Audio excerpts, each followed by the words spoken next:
स्वागत छ। हस्, धन्यवाद।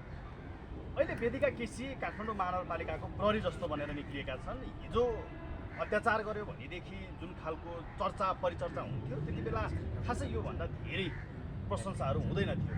अहिले भने महानगरपालिकाले अधिग्रहण गरेर बसेको ठाउँमा जसरी डोजर लगेर जान्छ त्यसरी नै आशिका वेदिका केसी अहिले उनी यो धर्मको नाममा भइरहेको अत्याचारको अन्त्य गर्छु भनेर लागि परेका छन्। समग्रमा उनको यो अभियान तपाईँलाई कस्तो लाग्छ? होइन, अभियान तपाईँको राम्रो खालको जायज सत्य यथार्थ हो भने त्यसलाई राम्रै मान्नुपर्छ होइन। किनभने हाम्रो धर्ममा विकृति पनि भएकै छ, अब चलखेल पनि भएकै छ, मोलमोलाई नै भएकै छ। अब धर्ममा तपाईँको अधर्मीहरूले आएर ओगटेका पनि छन्, अब हुनै नसक्ने हर्षद पनि गरेका पनि छन्। अब तपाईँको भनौँ न, अब महायज्ञ कोटिओम भन्छन्, लुटिओम पनि भएकै छ।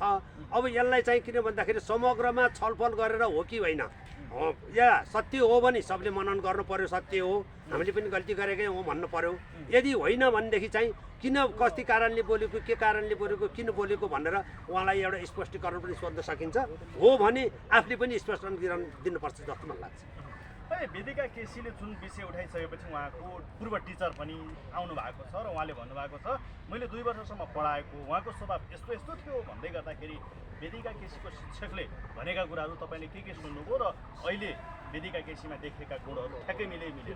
होइन, एउटा कुरा के भने टिचर भनेको अभिभावक हो, शिक्षा दिने एउटा गुरु हो होइन। उहाँले हिजोदेखि लिएर सानातिना बानी गुण अवगुण पनि देखेको हुन्छ। शिक्षामा पनि उहाँले पढाइ कतिको राम्रो नराम्रो, खेलकुद, एउटा कलाकार के बन्न सक्ने पनि क्षमता देखेको हुन्छ। एउटा कुरा चाहिँ के चाहिँ हो भन्नु होला भने एक ढड्डीका मान्छेहरूले र एक सुरका मान्छेहरूले नै तपाईँको लागेका कुराको एउटा प्रष्ट गर्ने हुन्छन्। जो लाटो सोझो एकोरो हुन्छ त्यसले लागेको कुरा पुरा नभएसम्म नछोड्ने पनि एउटा बानी स्वभाव हुन्छ।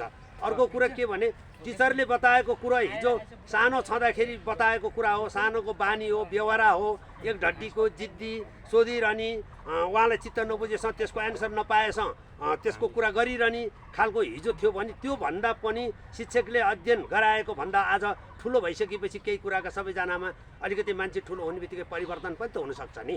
हिजो एउटा बाल्य अवस्थामा उहाँ एउटा शिक्षक एउटा विद्यार्थी हुँदाखेरि बताएको शिक्षकले कुरा हो। अहिले उहाँ अलि ठुलो पनि भयो, अध्यापन पनि ठुलो भएर गयो होला। हाम्रो पनि सानोमा एउटा विचार हुन्छ, मध्यमा अर्को हुन्छ, वृद्धमा अवस्था हुन्छ, त्यस्तो केही चेन्ज त भयो होला। तर शिक्षकले भनेअनुसार चाहिँ किन भने उनलाई लागेको कुरो प्रष्ट नहुन्जेल उनी चाहिँ सोधिरहने, त्यसको डिस्कस गरिरहने एउटै आफ्नै किसिमको स्वभावको भनेर बताउनु भएको थियो होइन। त्यो कुरोमा हिजोको हेरिकन आजमा केही कुरा गरम भन्ने परिवर्तन भएको पनि त हुनसक्छ नि। भनेपछि वेदिका केसीको नानीदेखि लागेको बानी अहिलेसम्म निरन्तर रहेछ, तसर्थ उनले यो अहिले भइरहेको ठग धन्दाको चाहिँ बन्द गर्ने प्रयास गरे नै हो।